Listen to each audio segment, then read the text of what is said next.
Hello મિત્રો, આજે અમે નીકળી ગયા છીએ બનારસ જવા માટે। જે તમે જોઈ શકો છો મિત્રો, અમે હવે ટ્રેનમાં બેસીને નીકળી ગયા છીએ।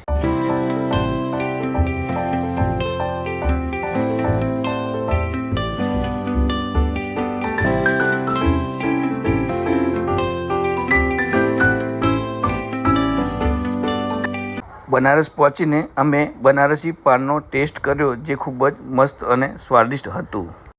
બનારસી પાન ખાઈને અમે સીધા જ ગંગા નદીના કિનારે પહોંચી ગયા અને ત્યાં આગળ બોટિંગની અંદર બેસીને ગંગા નદીની મુલાકાત લીધી, જે તમે જોઈ શકો છો મિત્રો। અહીંયા આગળ ગંગા નદી કિનારે અલગ અલગ ઘાટો આવેલા છે, જે તમે જોઈ શકો છો।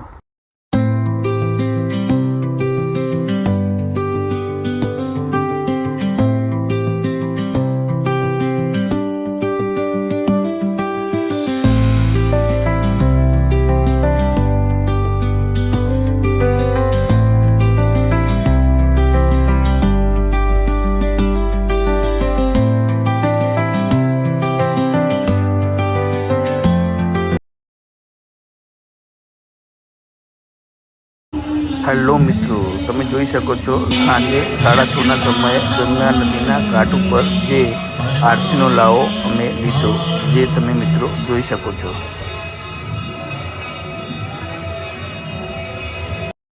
ને પછી અમે રાત્રે બનારસથી અયોધ્યા જવા માટે નીકળી ગયા, જે તમે જોઈ શકો છો મિત્રો।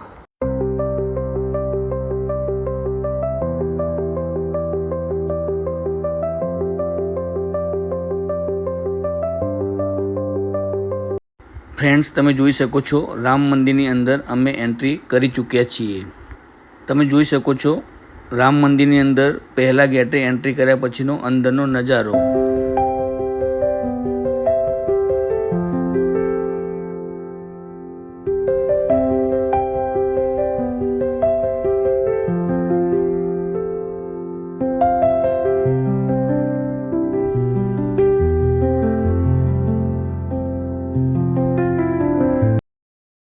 વિશાળ જગ્યાની અંદર બનાવવામાં આવેલું આ રામ મંદિર ખૂબ જ સરસ અને મનને શાંતિ આપે એવી જગ્યામાં આવેલું આ મંદિર છે। મિત્રો, તમે જોઈ શકો છો એક્ઝિટ ગેટના બહાર નીકળતાની સાથે જ ખીચડીનો પ્રસાદ અહીં આપવામાં આવે છે, જે નિઃશુલ્ક છે। અહીં આગળનો ટેસ્ટ ખૂબ જ સરસ અને મસ્ત છે। રામ મંદિરની બાજુમાં જ આવેલું હનુમાન દાદાનું પણ એક મંદિર આવેલું છે। તો મિત્રો, જ્યારે પણ જાઓ તો ત્યારે તમે પણ ત્યાં દર્શન કરવા જજો। ને હવે અમે રિટર્ન અયોધ્યાના રેલવે સ્ટેશન ઉપર રિટર્ન આવી ગયા છીએ, જે તમે જોઈ શકો છો મિત્રો।